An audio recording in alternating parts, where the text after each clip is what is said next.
নমস্কাৰ দৰ্শকসকল অমূল্যবাণীলৈ আপোনালোক সকলোকে স্বাগতম জনাইছোঁ। আজিৰ ভিডিঅ'টোৰ বিষয় হৈছে হনুমানজীৰ লগত জড়িত কেইটামান চমৎকাৰী উপায় আজি আপোনালোকক জনাবলৈ লৈছোঁ।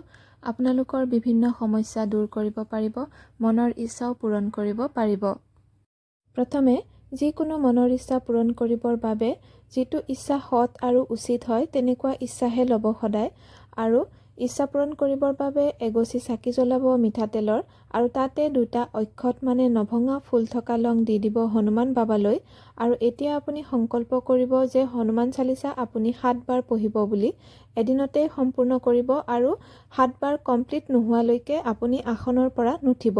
আৰু আসনত যে আপুনি বহিব সেই আসনখন কিন্তু ৰঙা ৰঙৰ হ'ব লাগিব।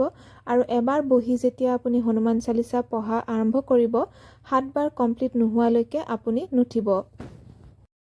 মাত্ৰ এদিন কৰিলেই হয়। এইটো ইচ্ছা পূৰণৰ কাৰণে বিশেষ শক্তিশালী উপায়, আপোনালোকেও কৰি চাব। দ্বিতীয়তে জটা থকা নাৰিকল বাকলি গুচোৱা কিন্তু ভিতৰৰ জটা থকা নাৰিকলৰ ওপৰত এটা স্বাস্তিক চিহ্ন আঁকিব। সেন্দুৰ আৰু কুমকুম বা আপোনালোকে অষ্টগন্ধৰে আঁকিব পাৰে।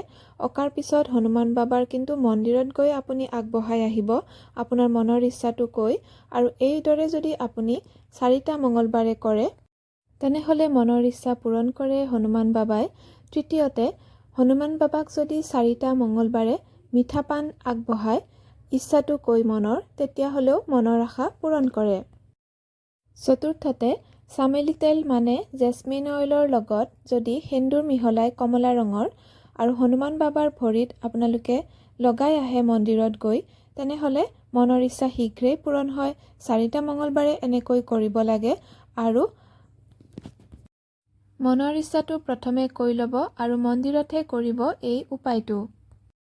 আজিৰ ভিডিঅ' ইমানতে সামৰিছোঁ। ধন্যবাদ।